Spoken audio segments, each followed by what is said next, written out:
Assalamualaikum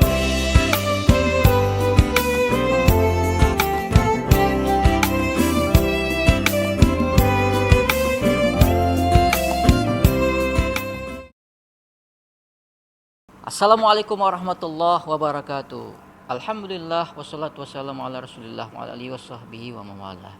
Hadirin-hadirat yang saya muliakan Allah Subhanahu wa taala. Suatu ketika Nabi sallallahu alaihi wasallam dengan para sahabat sedang duduk di masjid, lalu datang seorang anak muda atau remaja usia sekitar 15 tahunan.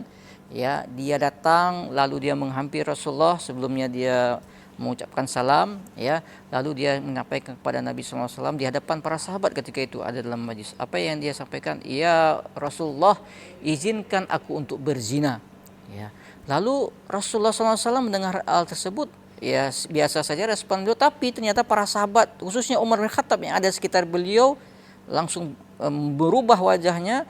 Lalu dia ingin berdiri dan ingin menantang anak muda tersebut. Rasulullah menenangkan sahabat Umar khususnya, tenang.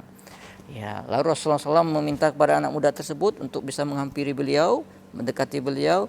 Lalu Rasulullah SAW bertanya kepada anak muda tersebut, wahai anak muda, ya, apakah engkau suka jika ya ibumu dizinai oleh orang lain? Ya. Mendengar pertanyaan Rasulullah seperti ini kepada dia, anak muda ini mengatakan, wallahi demi Allah ya Rasulullah, barang siapa yang menzinai atau yang menggoda ibu saya akan bunuh dia, akan saya habisi dia. Ya. Lalu Rasulullah menjawab, ya sama dengan apabila aku izinkan engkau untuk berzina, maka sama aku juga mengizinkan orang lain untuk menzinai ibumu. Wahai anak muda, jawablah, apakah engkau suka jika kakakmu dizinai oleh orang lain? Wallahi demi Allah ya Rasulullah, seandainya ada yang menggoda menzinai kakak saya, akan saya bunuh juga dia. Iya, kata Rasulullah, sama juga kalau aku izinkan engkau berzina, maka sama dengan aku mengizinkan orang lain untuk menzinai kakakmu. Lalu Rasulullah bertanya lagi, wahai anak muda, apakah engkau mau, suka jika bibimu, tantemu dizinai oleh orang lain? Wallahi tidak ya Rasulullah, demi Allah tidak ya Rasulullah. Maka Rasulullah juga mengatakan, seandainya aku izinkan engkau berzina, sama dengan aku mengizinkan orang lain untuk menzinai kakak bibimu atau tantemu.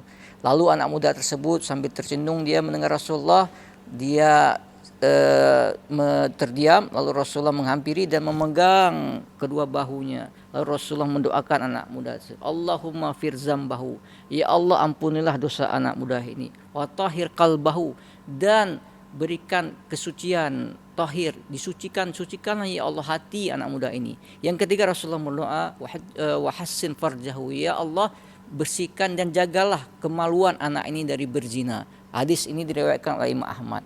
Sidang jamaah yang mulia rahimakumullah. Dari cerita ini ingin saya sampaikan yang berkaitan dengan bulan suci Ramadan, yang kita sama-sama tahu bahwasanya ibadah suci Ramadan ini bukan hanya dari sisi aspek kita meninggalkan hal yang membatalkan puasa saja. Dari sisi fikih, kita meninggalkan makan, kita meninggalkan minum, kita tidak menjauhi zina atau berhubungan suami istri. Namun yang lebih besar lagi menurut Imam Al-Ghazali dalam kitab Ihya Ulumuddin yang terkait dengan puasa, bahwasanya puasa kita muslim ini ada 3 kelompok saja sebenarnya. Yang pertama puasa orang yang awam, puasa hanya sekedar menahan lapar, menahan makan, menahan minum, dan menahan berhubungan suami istri. Adapun yang kedua, kita barangkali belum masuk tahap kita berpuasa seperti orang yang khusus, orang yang bisa, di samping dia bisa menjaga makanannya, bisa menjaga minumannya, tidak berhubungan suami istri, juga dia bisa menjaga matanya dari melihat hal-hal yang diharamkan, menggunakan tangannya jangan sampai memegang hal yang diharamkan, melangkah kakinya yang tempat-tempat diharamkan, sampai seperti itu. Tapi ternyata ada level yang ketiga, kata Imam Ghazali, itu puasa orang yang khas bin khas, puasa orang khusus yang khusus, yang dia bukan hanya bisa menahan lapar dahaganya saja, dan juga bukan tidak hanya bisa menjaga mata dan telinganya, kakinya dan anggota indera, panca inderanya, tapi dia yang luar biasa adalah dia mampu menjaga jangan sampai ada lintasan-lintasan pikirannya yang jelek, ada pilek pikiran jelek, ada piktor, ada pikiran kotor. Ini puasa yang orang yang level sangat luar biasa. Sidang jemaah yang mulia rahimakumullah. Maka dari cerita tadi kita kaitkan dengan bab-bab 3 kelompok tadi, bagaimana kita upayakan bagi diri kita juga. Kita upayakan secara maksimal agar kita bisa menahan diri kita. Kalau bab anak muda tadi menjaga diri dia dari berzina. Kalau kita hari ini seperti yang sangat realistis, kita coba menjaga agar mata kita jangan sampai melihat hal yang diharamkan oleh Allah. Apalagi begitu banyak tayangan-tayangan, begitu banyak permainan-permainan yang melalaikan kita. Sebenarnya kita bisa baca Quran, kita bisa berzikir sebagainya, namun ternyata kita lebih banyak menghabiskan dengan melihat tontonan atau permainan yang melalaikan. Padahal Rasulullah SAW bersabda, min husnul islami mar'i tarkuhu ma la ya'ni. Sesungguhnya salah satu bukti kebaikan keislaman seorang adalah dia meninggalkan segala sesuatu yang tidak bermanfaat buat diri dia.